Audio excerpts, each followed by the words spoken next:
नमस्कार दोस्तों, all TT channel पे आपका फिर से एक बार स्वागत है। आज मैं आप लोगों के बीच मनोविज्ञान, बाल विकास एवं शिक्षा शास्त्र का पहला वीडियो लेकर के उपस्थित हुआ हूँ। यहाँ से टीईटी में 30 प्रश्न आते हैं और वह 30 प्रश्न बहुत ही महत्वपूर्ण होता है हमें क्वालिफाई करने में, क्योंकि यहाँ से यदि आप 30 में से 20, 18, 15 इतने नंबर लाते हैं तो आपके चांस ज़्यादा होंगे क्वालिफाइड करने में।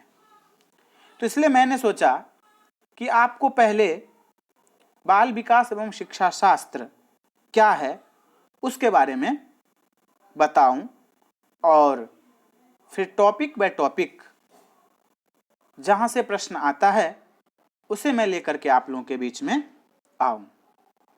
तो आप लोगों से मेरा विनम्र निवेदन है कि आप लोग जो मैं वीडियो आप लोगों को प्रोवाइड करवा रहा हूं, दे रहा हूं, उसे आप लोग ध्यानपूर्वक पहले देखें और सुनें। देखने और सुनने के बाद यदि आपको लगता है कि यहाँ से हम नोट्स बना सकते हैं तो आप इसका नोट्स भी बनाएं, क्योंकि जब परीक्षा का डेट नज़दीक आता है तो उस समय हमें नोट्स ही काम आते हैं, क्योंकि वीडियो आप एक कहानी के तौर पर देखें, सुनें और नोट्स को स्मरण करने के लिए, याद करने के लिए बनाएं। तो मेरा पूर्ण विश्वास है कि मैं साइकोलॉजी में आप लोगों को 25+ नंबर लाने में पूर्ण सहयोग करूंगा।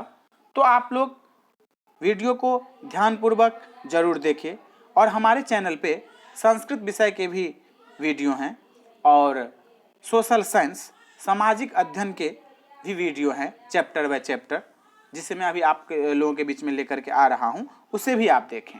बाद में मैं क्वेश्चन बैंक लेकर के आऊँगा।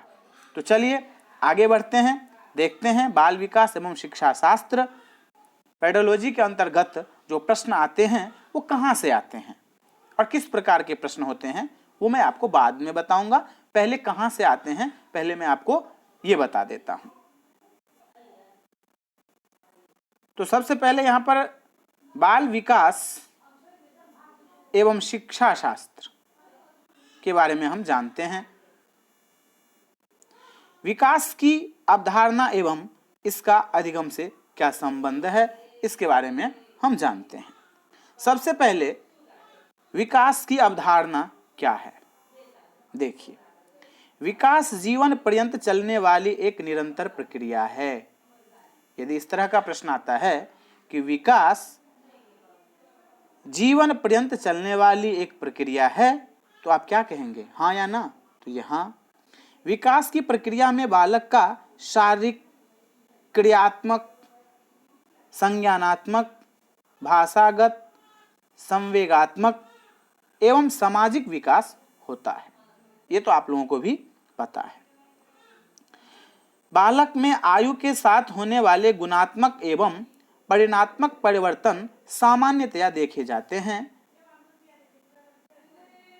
तो बालक के क्रमबद्ध रूप से होने वाले सुसंगत परिवर्तन की क्रमिक श्रृंखला को विकास कह सकते हैं, जो क्रम से होता है। तो यहां पर कहता है कि अरस्तु के अनुसार विकास आंतरिक एवं बाह्य कारणों से व्यक्ति में परिवर्तन है। अरस्तु क्या कहता है कि विकास आंतरिक एवं बाह्य कारणों से व्यक्ति में परिवर्तन ही क्या है, एक विकास है। ये कौन कहता है? अरस्तु कहता है। आगे हम देखते हैं कि विकास के अभिलक्षण क्या है उसके बारे में जानते हैं।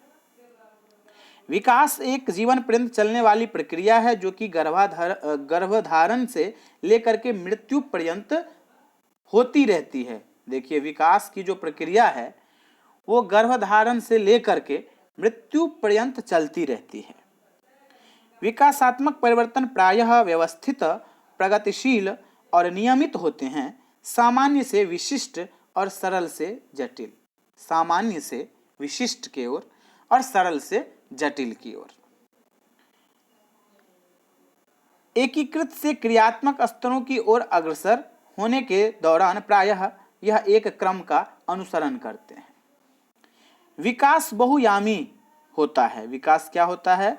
बहुयामी होता है, अर्थात कुछ क्षेत्रों में यह बहुत तीव्र वृद्धि को दर्शाता है, जबकि कुछ अन्य क्षेत्रों में धीमा गति से होता है। आगे कह रहा है चौथा कि किशोरावस्था के दौरान शरीर के साथ साथ संवेगात्मक, सामाजिक और संज्ञानात्मक क्रियात्मकता में भी तेजी से परिवर्तन दिखाई देते हैं। पांचवा है आपका विकास प्रारंगिक हो सकता है। यह ऐतिहासिक, परिवेशीय और सामाजिक सांस्कृतिक घटकों से प्रभावित हो सकता है। आगे हम देखते हैं मानव विकास की अवस्थाएं। अब मानव विकास की अवस्थाएं कितनी हैं और क्या हैं, ये इसके बारे में जानते हैं। मानव विकास एक सतत प्रक्रिया है।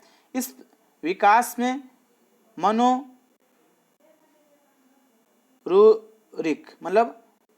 मनोरोरिक क्रियाओं के अंतर्गत मानसिक, भाषाई, संवेगात्मक, सामाजिक एवं चारित्रिक विकास आते हैं। मनोशारीरिक यहां पर लिखा हुआ है। अब यहां पर देखिए, भारतीय मनीषियों ने मानव विकास के 7 अवस्थाएं बताए हैं।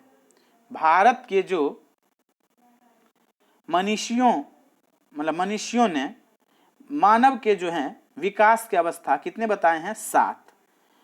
मानव विकास का अधिकतर विद्वानों का मत है। जैसे देखिए, पहला जो है आपका इधर जो है भारत के मनुष्यों का है, गर्भावस्था गर्भाधान से जन्म तक कहा गया है।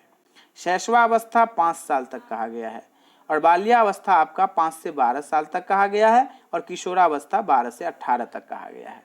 वहीं पर शैशवावस्था जो मानव विकास का अधिकतर विद्वानों का मत है कि शैशवावस्था जन्म से 6 तक है, बाल्यावस्था 6 से 12 तक है, और किशोरावस्था 12 से 18 तक है, और वयस्क अवस्था जो है वो 18 वर्ष से मृत्यु पर्यंत है। तो इसमें किशोरावस्था एक ही जैसा है, और जो दूसरी अवस्थाएं हैं वो थोड़ी थोड़ी सी भिन्न हैं।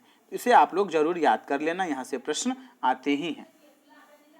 आगे है आपका 5वां युवा अवस्था, 18 वर्ष से 15 वर्ष तक माना गया है, और प्रौढ़ावस्था आपका 25 से 55 तक ये भारत के मनुष्यों ने माना है, और वृद्धावस्था 55 से मृत्यु तक ये भारत के मनुष्यों के द्वारा माना गया है, जो स्पेशलिस्ट हैं उनके द्वारा।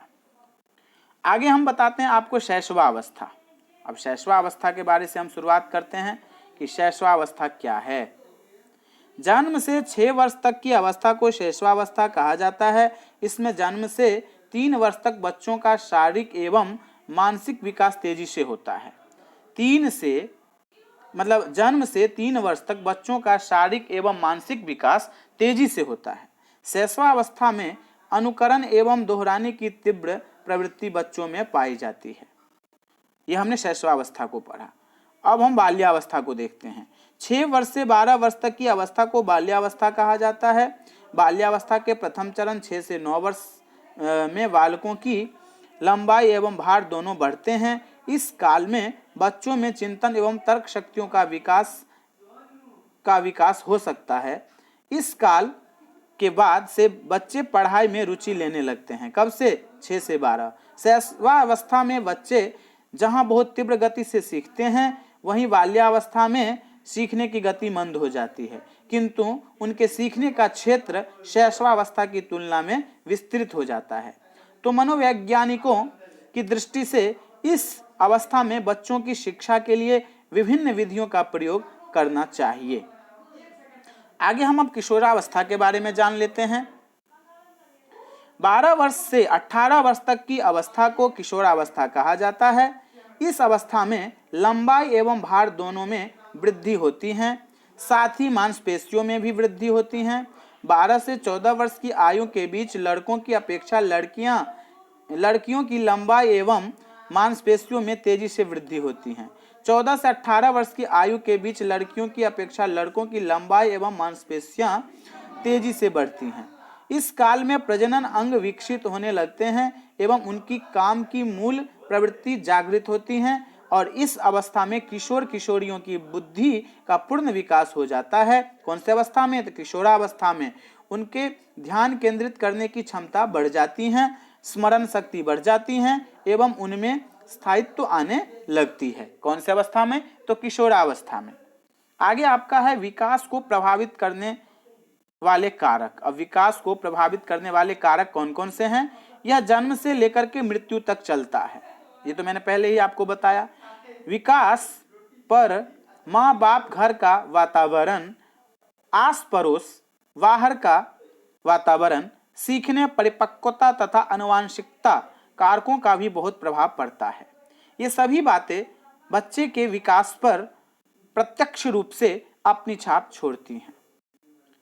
अब हम अधिगम के बारे में जानते हैं कि अधिगम क्या है।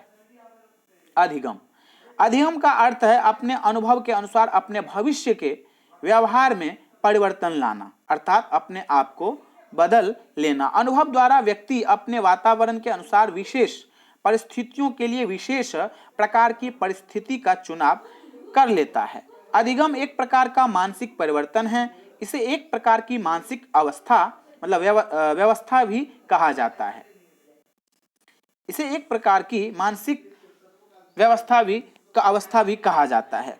अलग अलग मनोवैज्ञानिकों ने अधिगम से अलग अलग परिभाषाएं दी है। अब स्वाभाविक है, अलग अलग जो मनोवैज्ञानिक हैं उन्होंने अधिगम के अलग अलग परिभाषाएं दी है। तो थोड़ा सा हम जान लेते हैं। एक मनोवैज्ञानिक है, उनका नाम है E.A. पील के अनुसार अधिगम व्यक्ति में एक परिवर्तन है जो उसके वातावरण के परिवर्तनों के अनुसरण होता है। ये कहते हैं विकास के आयाम। अब हम विकास के कितने आयाम हैं उसके बारे में जानते हैं। मनोवैज्ञानिकों ने अध्ययन की सुविधा के दृष्टिकोण से विकास को निम्नलिखित भागों में बांटा है। अब देखिए निम्नलिखित भाग कौन कौन से हैं। सबसे पहला भाग है शारीरिक विकास। अब शारीरिक विकास को भी 4 भागों में इन्होंने बताया है। कह रहे कि शरीर के बाह्य परिवर्तन जैसे ऊंचाई, शारीरिक अनुपात में वृद्धि इत्यादि, जिन्हें स्पष्ट रूप से देखा जा सकता है, किंतु शरीर के आंतरिक अवयवों के परिवर्तन बाह्य रूप से दिखाई तो नहीं पड़ते, किंतु भीतर इनका समुचित विकास होता रहता है। प्रारंभ में शिशु अपने हर प्रकार के कार्यों के लिए दूसरे पर निर्भर रहता है। धीरे धीरे विकास की प्रक्रिया के फलस्वरूप वह अपनी आवश्यकताओं की पूर्ति में सक्षम हो जाता है। तीसरा है आपका शारीरिक विकास पर बालक के आनुवंशिक गुणों का प्रभाव देखा जा सकता है। चौथा है आपको बच्चों की शारीरिक वृद्धि एवं विकास के सामान्य ढांचे से परिचित होकर अध्ययन यह जान सकता है कि एक विशेष आयु स्तर पर बच्चों से क्या आशा की जा सकती है। अब हम मानसिक विकास के बारे में जानते हैं कि मानसिक विकास क्या कहता है। पहला है संज्ञानात्मक या मानसिक विकास से तात्पर्य बालक की उन सभी मानसिक योग्यताओं एवं क्षमताओं में वृद्धि और विकास से है जिनके परिणाम स्वरूप विभिन्न प्रकार की समस्याओं को सुलझाने में अपनी मानसिक शक्तियों का पर्याप्त उपयोग कर सके। दूसरा है आपका कि कल्पना करना, स्मरण करना, विचार करना, निरीक्षण करना, समस्या समाधान करना, निर्णय लेना इत्यादि की योग्यता संज्ञानात्मक विकास के फलस्वरूप ही विकसित होते हैं। अब इसमें कौन कौन सा है देख लीजिए। कल्पना करना, स्मरण करना, विचार करना, निरीक्षण करना, समस्या समाधान करना, निर्णय लेना इत्यादि। तीसरा है आपका जन्म के समय बालक में इस प्रकार की योग्यता का अभाव होता है। धीरे धीरे बढ़ने के साथ साथ उसमें मानसिक विकास की गति भी बढ़ जाती है। चौथा है आपका विभिन्न अवस्थाओं में आयु स्तर पर बच्चों की मानसिक वृद्धि और विकास को ध्यान में रखते हुए उपयुक्त पाठ्य पुस्तकें तैयार करने में भी इसके सहायता मिल सकती हैं। आगे है आपका सामवेगिक विकास। सामवेगिक विकास क्या होता है उसके बारे में हम जानते हैं। संवेग को भाव ही कहा जाता है। भाव, भय जैसे क्रोध, घृणा, आश्चर्य, स्नेह, खुशी इत्यादि संवेग के उदाहरण हैं। अब कौन कौन से हैं उदाहरण? भय, क्रोध, घृणा, आश्चर्य, स्नेह, खुशी इत्यादि। बालक में आयु बढ़ने के साथ ही इन संवेगों की विकास भी होता है। अब इनके भी चार जो है उदाहरण दिए हैं। संवेगात्मक विकास मानव वृद्धि एवं विकास का एक महत्वपूर्ण पहलू है। बालक के संतुलित विकास में संवेगात्मक विकास की अहम भूमिका है। दूसरा, तीसरा है आपका, बालक के संवेगात्मक विकास पर पारिवारिक वातावरण भी बहुत प्रभाव डालता है। और चौथा है, विद्यालय के परिवेश और क्रियाकलापों को उचित प्रकार से संगठित कर अध्यापक बच्चों के संवेगात्मक विकास में भरपूर योगदान दे सकते हैं। अध्यापक की भूमिका भी बहुत होता है बच्चों के लिए। अब है आपका क्रियात्मक विकास। क्रियात्मक विकास का अर्थ होता है व्यक्ति की कार्य करने की शक्तियों, क्षमताओं या योग्यताओं का विकास, जैसे चलना, बैठना। आगे है आपका एक नवजात शिशु ऐसे कार्य करने में अक्षम होता है। उसके बाद कह रहा है कि जो इसके बाद है आपका कह रहा है कि एक नवजात शिशु ऐसे कार्य करने में अक्षम होता है शारीरिक वृद्धि एवं विकास के साथ ही उम्र बढ़ने के साथ उसमें इस तरह की योग्यताओं का भी विकास होने लगता है। दूसरा है आपका, इसी ज्ञान के आधार पर ही वह बालक में विभिन्न कौशलों का विकास करवाने में सहायक हो सकता है।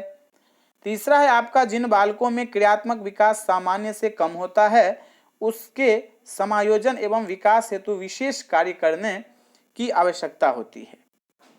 तो हमने क्रियात्मक विकास के बारे में भी जाना। आगे है आपका भाषाई विकास।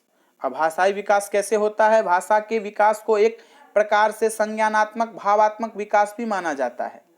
पहला है, भाषा के माध्यम से बालक अपने मन के भावों विचारों को एक दूसरों के सामने रखता है एवं दूसरे के भावों विचारों एवं कल्पनाओं को समझता है।